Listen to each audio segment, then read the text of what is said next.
The silence in the salvage pod was as deep and cold as the space outside its thick window.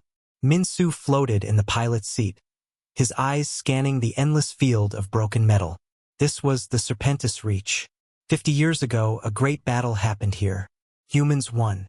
Now, it was just a graveyard for old warships and a workplace for people like him. Minsu's job was simple.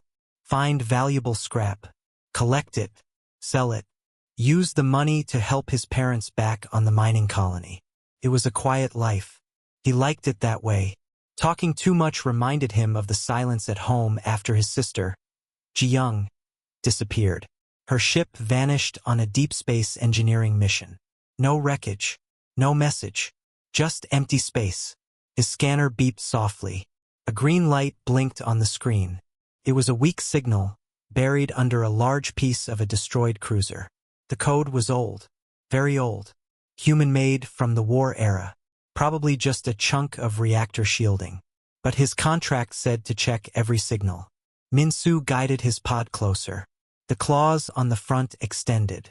With careful moves, he pulled away the big, twisted plates of metal. Dust and small pieces of frozen debris floated away. Underneath, something smooth and dark reflected his pod's lights. It was a helmet, not from a normal spacesuit. This was different. It looked like it was made from a single piece of black material. It had a sleek, fearsome shape. The visor was dark. On the side, almost worn away, was a small patch. Minsu moved the pod's light closer. His breath caught. It was a Korean flag, the Taeguki. His heart beat faster. This was not just scrap. This was a piece of history, a piece of his history. He had never seen anything like it in real life. With careful hands, he used the pod's robotic arm to pick it up. It was heavier than it looked. He brought it into the small airlock. A minute later, he held it in his hands. The material was cold but not metallic. Felt almost like stone, but light. He turned it over. There were no buttons, no obvious locks, just a smooth surface. He used his glove to wipe frost from the dark visor. The moment his glove touched the visor, blue lines of light flashed across the helmet's surface. A low hum vibrated through his hands. Minsu jumped, almost letting go. He tried to put it down on the console, but it was too late. A thin beam of white light shot from the helmet's inner rim and scanned his face. It moved from his forehead to his chin. It flashed in his eyes. A voice spoke. It was a calm, clear, female voice. It spoke in Korean. Neural scan initiated. Genetic signature analysis running. Wait, no, Minsu stammered. He grabbed the helmet with both hands to pull it off. It wouldn't budge. Confirmation complete. Welcome back, Captain. Captain? I'm not a... Before he could finish, the helmet moved. It seemed to melt and reshape itself in his grip. With a soft hiss, it flew from his hands and sealed itself over his head. Darkness, then light. The world did not look the same. Information floated in front of his eyes. Text in Korean. Numbers. Diagrams of his own pod systems. He could see temperature readings, oxygen levels, and radiation counts without looking at a single screen. He could feel the gentle spin of his pod's reactor. It was all inside his mind. Calm, Captain.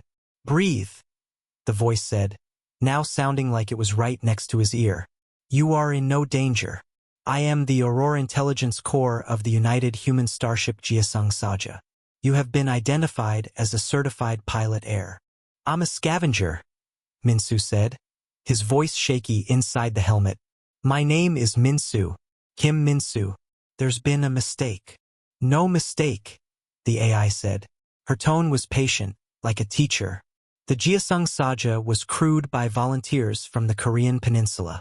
Their genes, their neural patterns were the key. Your family line is in the registry. You are the first viable heir I have encountered in 47 years, 8 months, and 3 days. Minsu sat still, trying to understand. A warship? Heir? He thought of his father, a quiet miner. His mother, a gardener. They never spoke of war. They spoke of missing his sister. Why me? Why now? He whispered. The Saja waits. It has waited for a long time. My primary duty is to return to it. To reconnect. You will take me. A map appeared in Minsu's vision. It was a star chart of the Serpentis Reach. A single, pulsing red dot glowed in a seemingly empty spot between two large debris fields. Coordinates scrolled beside it. That is our destination, the AI said. Set your course, Captain. Minsu looked at his hands. They were just a scavenger's hands, scarred from handling sharp metal. He was not a hero. He was a man who looked for pieces of the past to sell. But the helmet on his head felt like a part of him now. It was warm, and the thought of his sister, lost out here somewhere in the dark, made his chest feel tight. Maybe this was a mistake. Maybe it was madness. But it was the first thing that had felt important since Jiyoung left. Okay, Minsu said, his voice firmer. Okay, what do I call you? You may designate a call sign, the AI replied. Minsu thought for a moment. The voice was wise. It knew things he couldn't imagine. Hyan, he said. I'll call you Hyan. Acknowledged. Pilot Minsu. I Hyan. Courses laid in. Initiating navigational assist. The controls of his old salvage pod lit up. The engine hummed with a new, smooth power. Without him touching anything, the pod turned gently and began to move. It navigated through the maze of wreckage with perfect, impossible precision, heading for the empty spot on the map. Minsu watched the stars slide past the window. He was no longer just a scavenger in a scrap pod. He was a captain, chosen by a forgotten helmet, flying toward a secret that had slept for generations in the cold dark. The journey through the debris field felt like a dream. Minsu did not touch the controls. His small salvage pod moved on its own, guided by Hyan's silent commands through the neural link. The helmet showed him paths he never would have seen. Tight gaps between broken ship hulls, clear tunnels in the dust clouds. It was like watching someone else pilot his own ship. Tell me about the Jiasung Saja, Minsu said, his voice echoing slightly inside the helmet. He needed to understand. He needed to hear something real. The UHS Jiasung Saja was a dreadnought-class vessel. Hyan's calm voice replied. The first and last of its kind. It was the most powerful warship humanity ever built. Its weapons could break moons. Its shields could survive a star's heart. Its crew called it the final argument. Minsu swallowed. The words felt too big. And it's just out here? Waiting. It was hidden. After its final mission, the order was given. It was to sleep until a new captain woke it. A rightful heir. The helmet you wear is its key. And its compass. Why was it hidden? If it was so powerful. There was a pause. A tiny break in the AI's perfect flow. The reasons are complex. Fear. Politics. The war ended. Some believed a weapon like the Saja should not exist in peace. Others believed it was the only thing that could guarantee peace. It was hidden to protect it, and to protect others from it. Minsu thought about that. He looked at his hands again. These were not the hands of someone who should command a moonbreaking ship. I am not a captain, Hyan.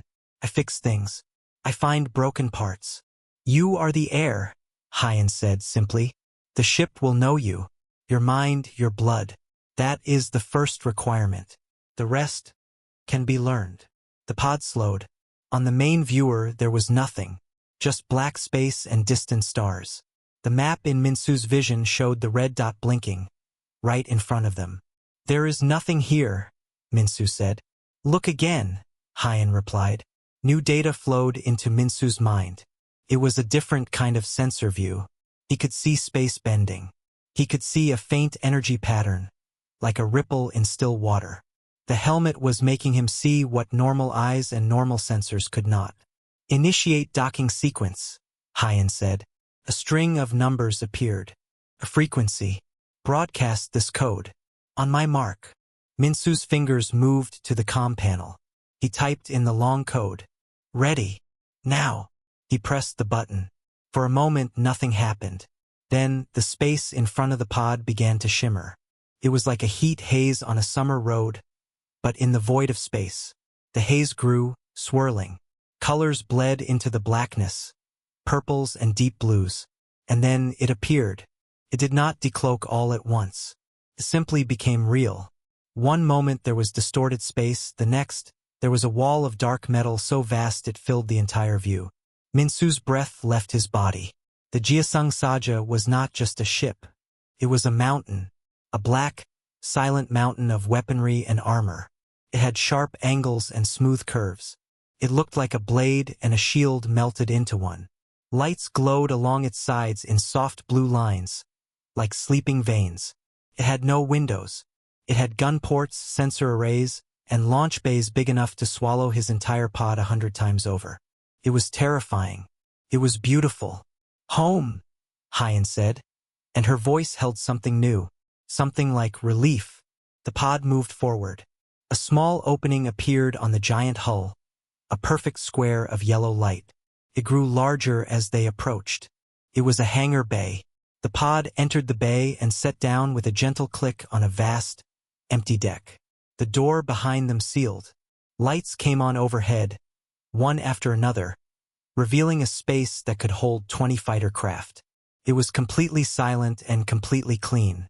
There was no dust, no sign of anyone.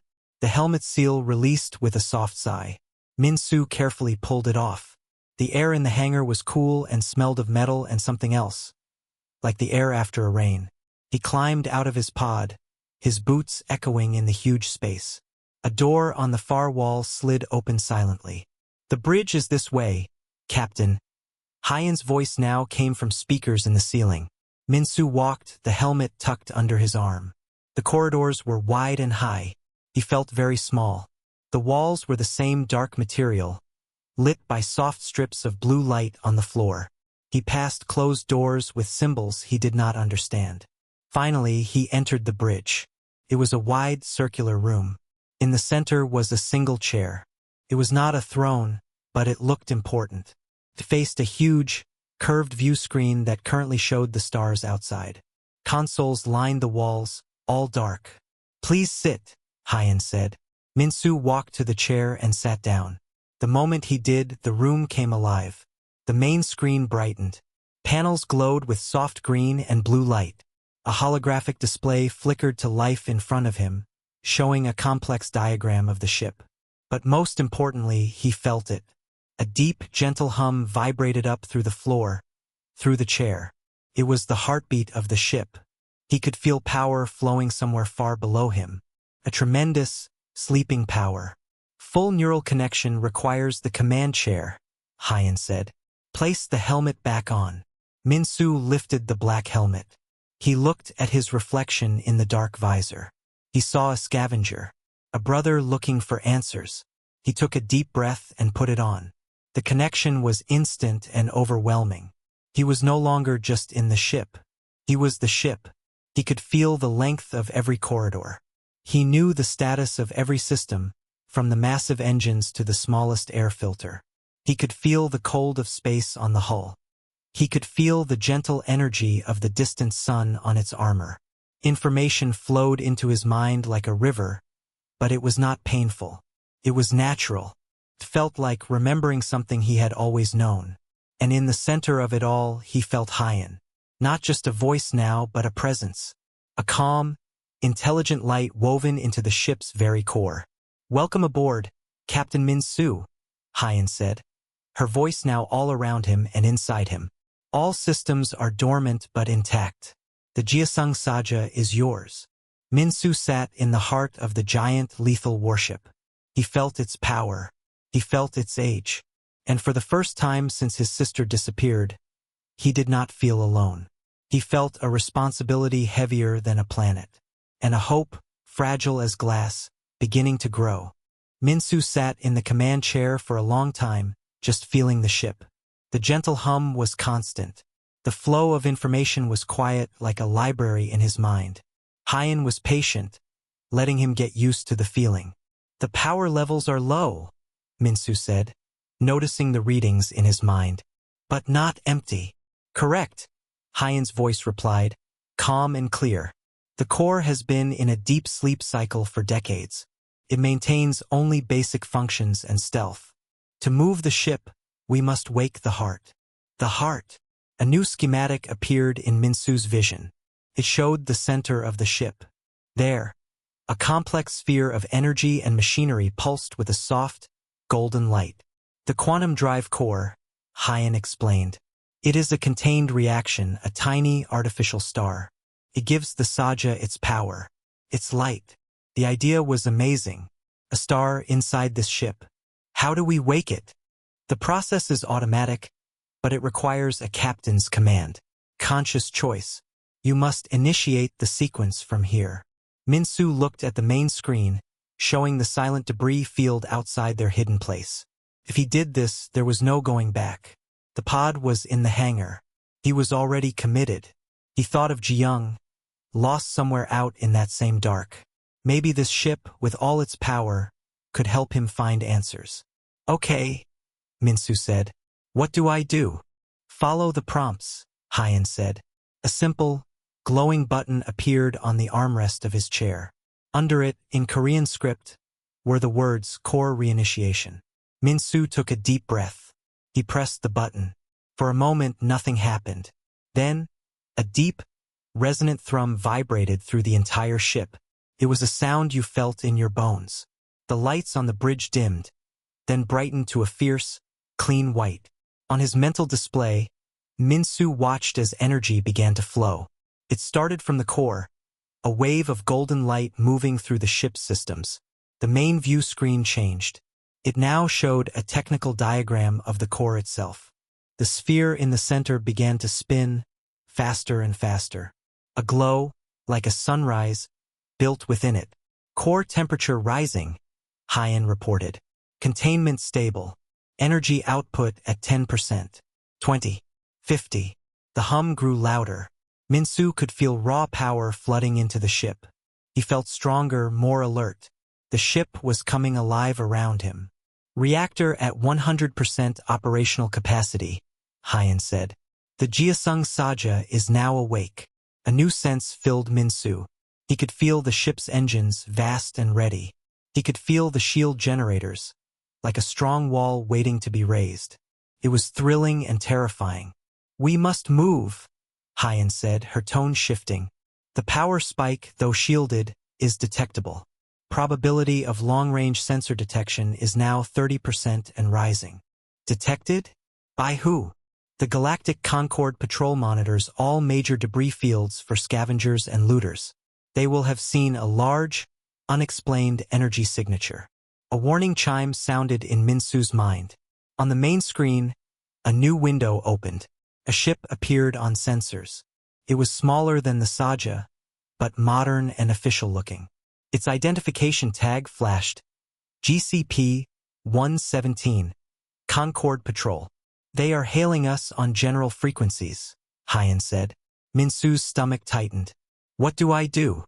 You are the captain. You decide. We can answer, or we can leave. Answering meant talking, explaining. He was a scavenger in the most secret warship in history. They would never believe him.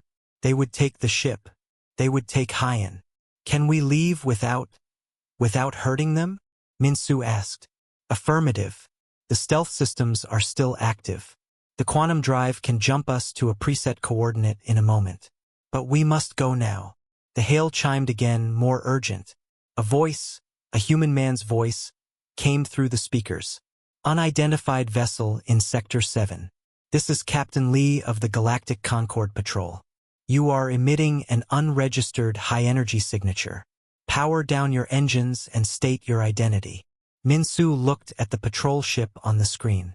Captain Lee sounded firm but not angry, just doing his job. Initiate the jump, Minsu said, his voice firm. Coordinates set. Engaging quantum drive. On the view screen, the stars began to stretch. They became long lines of light. The patrol ship blurred and vanished. The deep hum of the core rose to a higher pitch.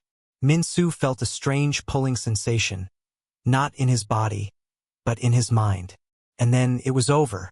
The stars snapped back into place. But they were different stars. They were in a new patch of space, empty and quiet. A red nebula glowed in the distance like a cosmic cloud. Jump complete. We are 3 light-years from the Serpentis Reach. No signs of pursuit, Hyan reported. Minsu slumped in the chair, his heart pounding. He had just run from the law. He was now a fugitive in a ghost ship. That was the correct choice, Hyan said softly. But running is a temporary solution. They will look for the energy signature. Captain Lee is a good officer. He will not stop easily. Minsu knew she was right. He had a giant, powerful ship. But he was one man. He needed to understand what he had. He needed a plan. Hyan, show me the ship's logs. The last ones. From before it was hidden. Accessing. The main screen changed again. It showed a list of dates, all old. Minsu's eyes scanned them. He saw technical entries, crew reports. And then he saw a name. A familiar name. Log entry. Engineering team leader. Kim Ji-young. Minsu's blood went cold. Open that log, he whispered. The screen shifted. It was not a video. It was text, a personal note. Final stabilization of the core is complete. The Saja sleeps. It hurts to leave her. She is not just a ship. She is a promise. A promise that we can be more than what we were in the war. I pray the one who finds her understands. I must go with the others now. The transport is waiting. We will hide and hope the Concorde's promise of amnesty is real. Stay safe, my sleeping giant. Wake for a better day. Minsu read the words again and again. His sister. She was here. She helped hide this ship. She believed in its purpose. Hyan, Minsu said, his voice thick. Where did the engineering team go? Where was their transport headed? The data is incomplete, Hyan replied. The final destination was erased for security. But the last known trajectory was towards the outer fringe systems. Towards the sector containing the penitentiary world called Lethe. Minsu stared at the glowing nebula on the screen. He was no longer just running. He had a direction. His sister was out there. And he was now sitting in the ship she helped put to sleep. He had to find her. The bridge of the Jiasung Saja was quiet. The only sound was the low, steady hum of the ship's awakened heart. Minsu sat in the command chair, his sister's words glowing in his mind. Wake for a better day. He looked at the vast, empty space on the main screen. We need to get to Lethe, Minsu said. Hyan's voice was calm but direct. The penitentiary world is under Galactic Concorde control. Approaching it with this vessel would be seen as an act of war. Our stealth systems are good, but they are not perfect against a full planetary scan. I don't want to start a war. I just want to know if she's there. Minsu ran a hand over the smooth black helmet in his lap. You said the ship was a sanctuary, that it protected people. How? A holographic display flickered to life in front of him. It showed the Saja not in battle, but with its vast hangar bays open. Inside were not fighter ships, but simple, crowded civilian transports. Families, children. The final mission, Hyan explained. The war was ending, but the politics were dangerous. The human generals who built the Saja were seen as a threat by the new peacemakers. They were to be arrested. Their families, their crew's families, were to be relocated. The Saja's last captain disobeyed. He used the ship to evacuate them. Over 1,000 souls were carried to safety before we were ordered to stand down and hide. Minsu looked at the images. He saw the fear and hope on the faces of ordinary people. This changed everything. The ship wasn't just a weapon. It was a lifeboat. And the engineering team? My sister. They were the last to leave the ship. They made it sleep, then took a small transport to blend in with the refugees, hoping for the promised amnesty. Hyan paused. The amnesty was incomplete. Many were quietly detained. Records were lost. Anger, hot and sharp, rose in Minsu's chest. His sister had helped save people, and for that she was forgotten in some prison. So they were betrayed. Yes. Can you access Concorde records from here? To see if Ji-young is on Lethe? Negative. The Saja systems are powerful, but a direct hack into a secure planetary network would create a data trail. It would lead them right to us. Minsu leaned back, thinking. He was a scavenger. He solved problems by looking at broken things and figuring out how they fit together. This was just a bigger broken thing. We need information. But we can't get it ourselves. What if someone else got it for us? Explain. The patrol captain, Lee, he was just doing his job. What if we talk to him? Not as a fugitive, but as a historian. Someone with a lost piece of history. Hyan was silent for a long moment. It is a high-risk strategy. He could alert the entire Concord fleet. He could, Minsu agreed. But he sounded honest. And he's human. This is human history. His history too. He had an idea. Can we send a message? Not from the Saja. Can you make it look like it's coming from my old salvage pod? A private, tight beam message, just to his ship. That is possible. The pod's transponder codes are still valid. But what will you say? Minsu stood up and started to pace. I'll tell him the truth. Part of it. I found an artifact. It led me to a piece of a lost ship. I have historical data about the war's end that doesn't match official records. I want to meet. Somewhere quiet. No weapons. Just talk. He will bring weapons. I know. But we won't. On the bridge of the GCP-117, Captain Lee reviewed the sensor logs from the Serpentis Reach. The energy spike was gone, vanished without a trace. It was the cleanest, most bizarre disappearance he had ever seen. His communications officer, Sumin, turned from her station. Her face was puzzled. Sir, I'm getting a narrow beam transmission. It's on a salvage operator's private band. Audio only. Put it through, Lee said. A young man's voice filled the bridge. It was nervous but clear. Captain Lee, this is Kim Minsu, salvage operator. I was the one in that sector. I found something. Not a weapon. Piece of history. A memory. I have logs. About the Jiasung Saja. About what really happened at the end of the war. Lee sat up straight. Sumin's eyes went wide. The Jiasung Saja was a legend. A ghost story. The voice continued. I don't want trouble. I just want someone to know the truth. I want to meet. Alone. I will send coordinates. You can scan the area. No tricks. Just one man with data. The message ended. Sumin looked at her captain. It could be a trap. It could, Lee agreed. But that energy signature was not from a trap. It was from something big. And if he really has data on the Saja. As a history buff, Lee felt a pull stronger than duty. This was the find of a lifetime. Can you trace the signal's origin point? Sumin worked her console. It's bounced, but the endpoint is clear. It's coming from a location near the Crimson Nebula. Empty space. Lee made his decision. Set a course. Quietly. No alerts to high command. Not yet. We scan everything, and we see what this Kim Minsu has. But have weapons ready, just in case. In the empty space near the Red Nebula, the Jiasung Saja hung, perfectly cloaked. Minsu sat in his old salvage pod, which was now floating a short distance from the hidden warship. The pod felt small and fragile. He is coming, Hyan's voice said in his ear through a small comm link. The GCP-117 will arrive in 3 minutes. His weapons are powered but not targeting us. He is being cautious. Minsu nodded, wiping his sweaty palms on his pants.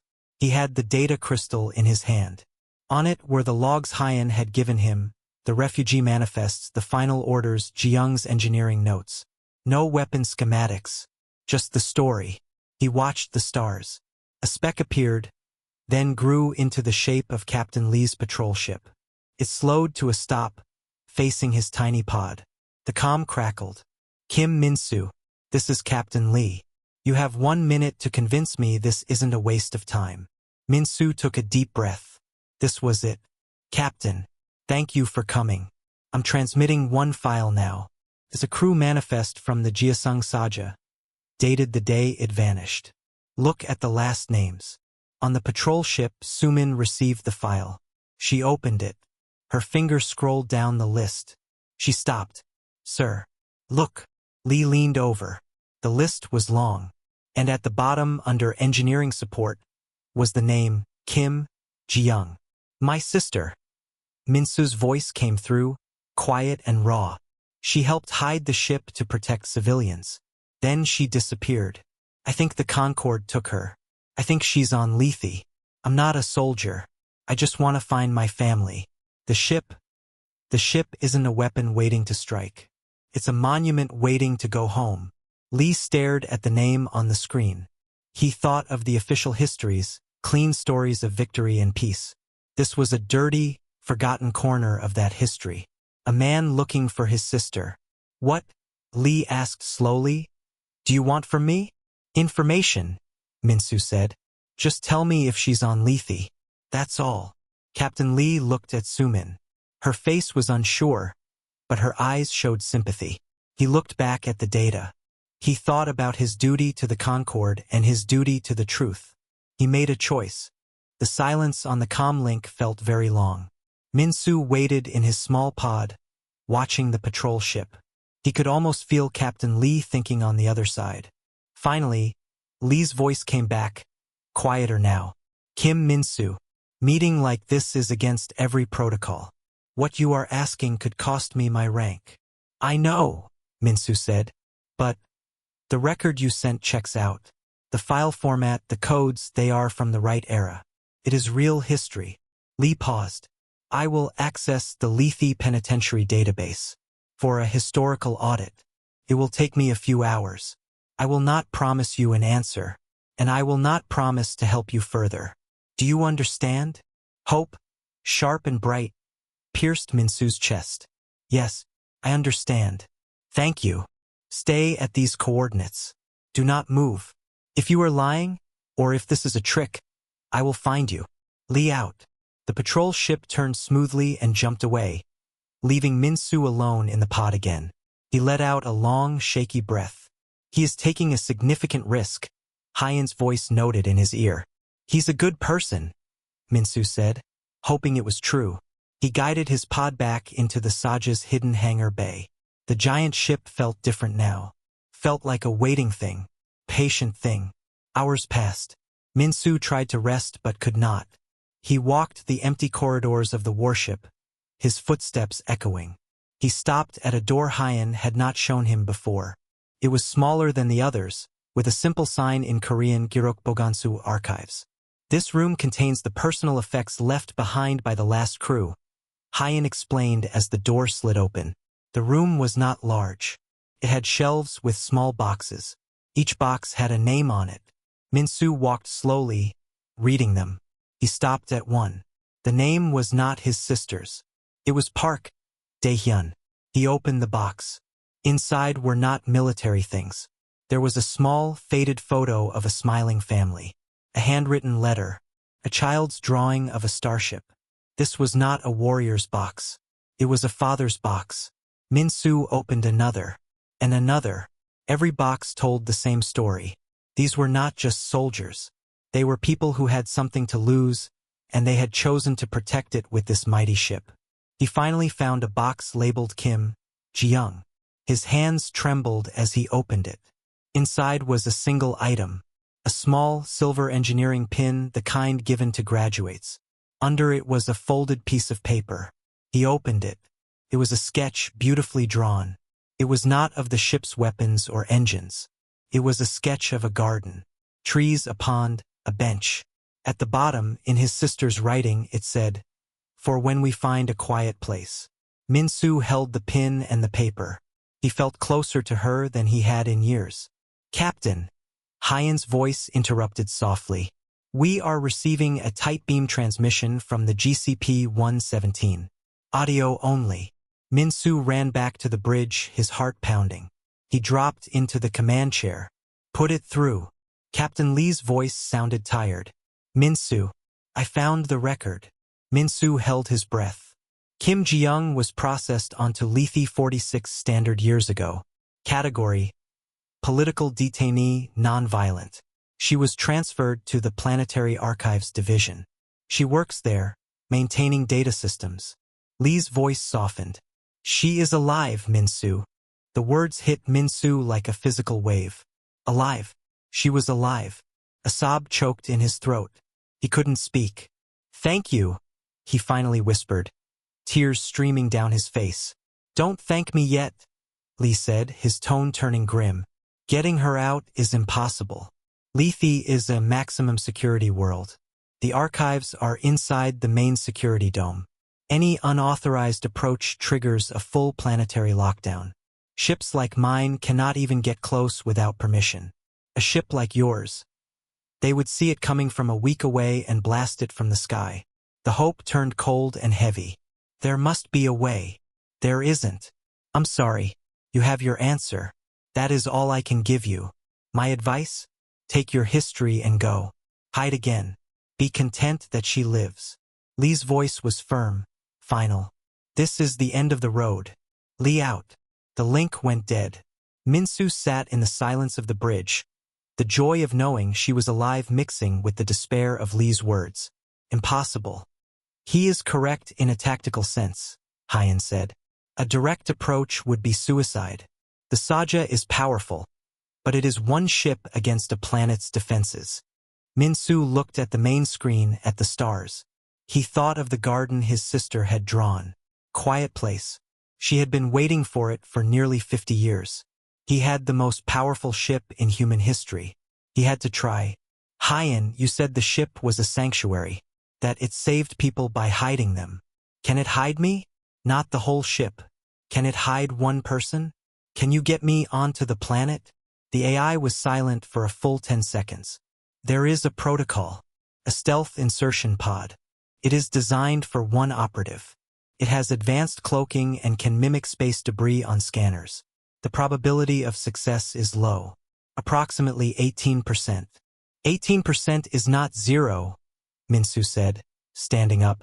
Show me the pod, and show me everything you have on Lethe's security grid.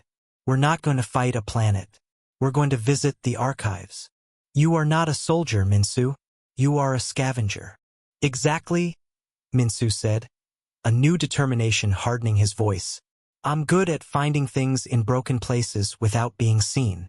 And Lethe is the most broken place I know. He picked up the black helmet from the chair.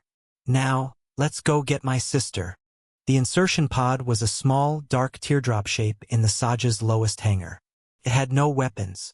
Its entire surface was a matte black material that seemed to drink the light. Minsu stood beside it, wearing a simple, gray Concorde-style technician's jumpsuit Hyan had fabricated. The black neural helmet was under his arm. The pod's cloak is excellent, but not perfect, Hyan's voice explained from a speaker overhead. You will appear as a piece of old satellite debris on their scans. It is a common occurrence around Lethe. You must land in the designated junkyard sector. From there, you are on foot. A holographic map of Lethe's main security dome appeared. A blinking path led from the junkyard to a service entrance for the archives wing. This is your route. Security is lighter here. The patrols are predictable. I will guide you. Minsu nodded, his mouth dry. He had memorized every turn. And the archive itself? Jiyoung's work ID code is still active. It has low-level clearance. I have duplicated it for you. A small plastic card printed out from a slot in the pod. Minsu took it. His sister's face, younger but unmistakable, looked back at him. He climbed into the pod. The seat molded around him. He placed the helmet on his head. The connection was instant but narrow, focused only on the pod and the mission data. Ready, he said. Launching. The hangar door opened to the blackness of space. The pod slipped out silently. The Jiasung Saja, the great and terrible warship, vanished behind its cloak as Minsu fell towards the gray, storm-covered planet of Lethe. The ride down was rough. The pod shook as it hit the atmosphere. Hyan's calm voice guided him. Debris profile is holding. No targeting locks detected. Minsu saw the landscape rise up, barren, rocky, dotted with massive industrial complexes. His target was a huge scrap yard on the dome's edge, a mountain of broken machines and old ship parts. He aimed for it. The pod came down with a jarring crash, burying itself halfway into a pile of twisted metal. The impact knocked the wind from him. For a moment he just sat, listening.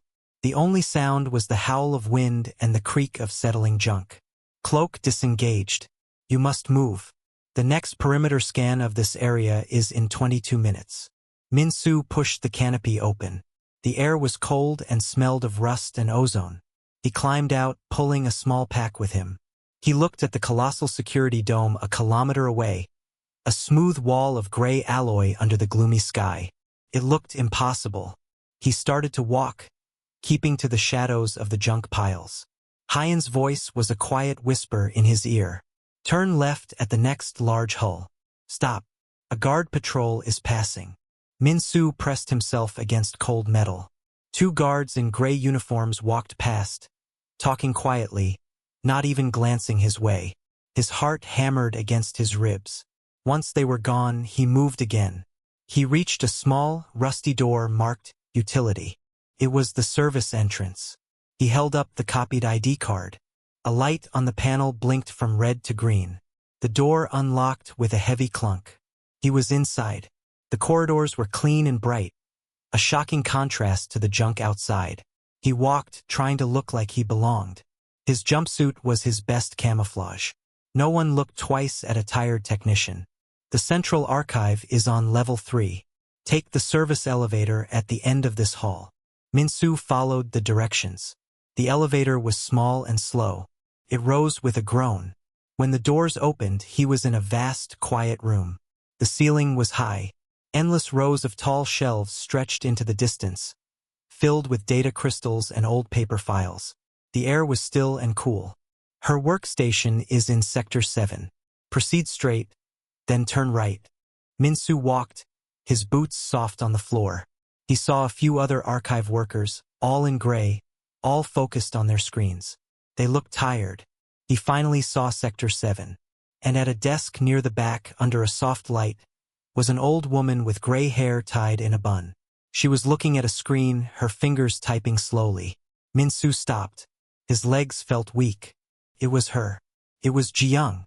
50 years had carved lines on her face, but her eyes, the way she held her head, it was his sister. He walked forward, his throat tight. He stopped at the edge of her desk. She looked up. Her eyes were kind, but distant. A polite, professional look for a stranger. "Can I help you?" she asked. Min-Su could not speak. He took off his technician's cap. He just looked at her. Her eyes narrowed, studying his face. The confusion in her eyes slowly melted away. It was replaced by disbelief. Then, a trembling, fragile hope. Her hand rose to her mouth. "No, it can't be. Min-Su? Little Min-Su." Her voice, older but so familiar, broke the dam inside him. Tears filled his eyes. "Nuna," he whispered, using the Korean word for older sister. Ji-young stood up so fast her chair rolled back. Her own eyes were wide with shock. She reached out a trembling hand and touched his face, as if making sure he was real. How are you here? You're a ghost." "I found your ship," he said, his voice cracking. "I found the Saja. She led me to you. We have to go. Now." The word go seemed to wake her from a dream. Fear flashed across her face. She glanced around. "Go? Min-Su, you can't be here. The security. If they catch you, I have a way. Pod is hidden. Please, we don't have much time." He saw the struggle in her eyes. A lifetime of being trapped, of quiet surrender, fighting with the sudden, terrifying hope of freedom. She looked at her desk, at the screen full of forgotten data. She looked back at her brother, now a man, come for her across the stars. She took a deep, shaky breath. She gave one firm nod. "Okay." She took his hand. Her grip was strong. They turned to leave. At that moment, a loud, blaring alarm shattered the silence of the archive. Red lights began to spin and flash on the ceiling. "Breach detected in Sector Junkyard. Unauthorized entry. All sections, lockdown initiated." A robotic voice announced. They had found the pod. Doors around the archive began to slide shut with heavy thuds. The few other workers looked up in confusion and fear. "This way." Ji-young pulled Min-Su, not towards the main exit, but deeper into the shelves. "There's an old maintenance shaft. It's not on the main grid." They ran between the tall shelves. Behind them, they heard shouts and running boots. Ji-young pushed aside a large, old filing cabinet with surprising strength. Behind it was a rusty grating. She pulled it open. In here, they scrambled into a dark, narrow shaft just as the archive's main lights turned a harsh red. The door to the archive sealed behind them with a final, heavy sound. They were in the dark, trapped inside the prison, with the entire planet now looking for them. The maintenance shaft was dark and smelled of damp metal. Min-Su and Ji-Young crawled as fast as they could, the sounds of shouting and alarms muffled behind the walls. Ji-Young led the way, her hands sure in the darkness. "This comes out near the lower recycling plant," she whispered, her voice steady despite the fear. "It's outside the main dome wall, but there will be guards." They reached the end of the shaft. A small hatch was there, held by simple bolts. Min-Su helped her turn them. Cold, wet air rushed in. They looked out. They were in a narrow trench between the huge security dome and a lower industrial building. The junkyard where his pod was hidden was on the other side of a wide, open landing zone. Lights from guard towers swept across the empty space. "We can't cross that," Min-Su said, his heart sinking. "They'll see us." "We have to," Ji-Young said, but her face was pale. The hope they'd felt moments ago was turning cold. Suddenly, Min-Su's earpiece crackled. It was Hyan. "Min-Su, I am detecting a new power signature entering the atmosphere. It is the GCP-117, Captain Lee's patrol ship." Min-Su's stomach twisted. Lee had come to finish the job, to arrest them. They were trapped between the planet's guards and the Concord patrol. On the bridge of the GCP-117, Captain Lee watched Lethe grow on his screen. Sumin looked up from her station, her face tense. "Sir, planetary security is hailing us. They've detected an unauthorized insertion and are on high alert. They request our assistance in the blockade." Lee stared at the planet. He thought of Min-Su's voice, asking only for his sister. He thought of the old manifest, the names of the families the Saja had saved. He thought of his duty to the law and his duty to what was right. "Sir," Sumin asked. "Open a channel," Lee said, his voice firm. "To the Jiasung Saja. Tight beam, on the frequency Min-Su used." In the dark trench, Min-Su heard Hyan's voice again. "Min-Su, Captain Lee is hailing the Saja. He wishes to speak to you. He says it is urgent." Confused, Min-Su nodded. "Put him through." Lee's voice filled his ear. Min-Su listened carefully. "They have your landing site surrounded. You have one chance. My ship is going to create a diversion. We will declare a radiation leak from the junkyard and order an immediate evacuation of that sector. It will cause confusion for exactly 4 minutes. The guards will pull back to a safe distance. That is your window to reach your pod. Do you understand?" Min-Su was stunned. Why are you doing this?" A pause. "Because political detainee nonviolent is a coward's phrase. And because that ship of yours shouldn't have to wake up to a firefight. Now get ready." The link went dead. "What is happening?" Ji-Young asked. "A distraction. We run on my signal." They watched.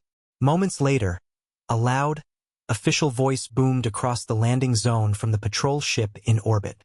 "Attention Lethe Security. This is Captain Lee of the Concord Patrol. We detect a Class 3 radiation spike in the western junkyard. Probable coolant leak from old wreckage. Evacuate the area immediately. Repeat, clear the zone." The effect was instant. The sweeping lights from the towers wavered. Guards began to move, pulling back from the open area, hurrying to safer positions. "Now!" Min-Su grabbed Ji-Young's hand. They sprinted out of the trench and into the open. Their feet pounded on the hard ground. Every second felt like an hour. They were halfway across when a guard in a distant tower turned and saw them. He shouted and raised his weapon. A blinding white beam of pure energy lanced down from the sky. It did not hit the guard. It struck the ground exactly between the guard tower and the 2 running figures, blasting a crater and sending up a plume of smoke and dust. It was a warning shot, a massive, terrifying warning shot from orbit. "That," Hyan's voice said, calm as ever, "was from our point defense cannon, to obscure their view." Min-Su and Ji-Young reached the junk pile. They scrambled up, tearing their hands on sharp metal. The pod was where he'd left it, He pushed Ji-young inside, then climbed in after her, sealing the canopy. High-in! Get us out of here! The pod's engines whined to life, pulled free of the junk and shot straight up into the sky. On the ground, weapons fire glanced harmlessly off its rear shields. The gray planet fell away beneath them. In moments, they were in space. Ahead of them, the GCP-117 hung silently, and beyond it, space rippled and tore. The cloaking field fell away like a curtain dropping. The UHS Gyeongsang Saja revealed itself in all its silent, monstrous glory. It was a sight to stop a heart. Its hull was black and endless, its weapons ports dark but promising unimaginable power. It was not attacking. It was just waiting, with its hangar bay open like an outstretched hand. The patrol ship did not move. It did not raise its shields or weapons. Min-soo guided the pod into the hangar of the Gyeongsang Saja. The bay doors closed behind them. They were safe. On the bridge, Ji-young stood, staring in awe at the main screen, at the ship she had helped put to sleep a lifetime ago. Tears streamed down her face. A new hail came through. It was Captain Lee on the main viewer. His face was serious. Min-soo, you have your sister. Now you have a choice. My superiors are demanding answers. They know the Saja is here. If you run, they will hunt you forever. If you fight, you will prove every fear they have about this ship. Min-soo looked at Ji-young. He looked at Hyen's interface. He knew what he had to do. He had shown the ship could fight. Now he had to show it could be more. Hyen, open a channel. Broadcast on all frequencies. Video and audio. To the Concorde, to Captain Lee, to everyone. The AI complied. You are live. Min-soo faced the screen. He took off the black helmet and held it in his hands. My name is Kim Min-soo. This is my sister, Kim Ji-young. This ship saved her life once, and now it has done it again. But it was not built just to save one family. It was built with a promise. He took a deep breath. I am powering down all offensive systems. Right now. On the viewer, Lee's eyes went wide. On his sensor screen, the terrifying energy signatures of the Saja's main weapons faded to zero. The ship was disarming itself. The Gyeongsang Saja is not a weapon anymore, Min-soo said, his voice clear. It is a piece of our history. It is proof that our strength can be used to protect, not just to destroy. I ask for a chance to prove that. Let it be a ship of peace. Let it explore. Let it help. The broadcast ended. On the GCP-117, the silence was heavy. Soo-min looked at her captain. Sir, High Command is ordering us to stand by for attack orders. Lee watched the disarmed dreadnought on his screen. He saw not a monster, but a man and his sister, and a ship that had come home. He made his final choice.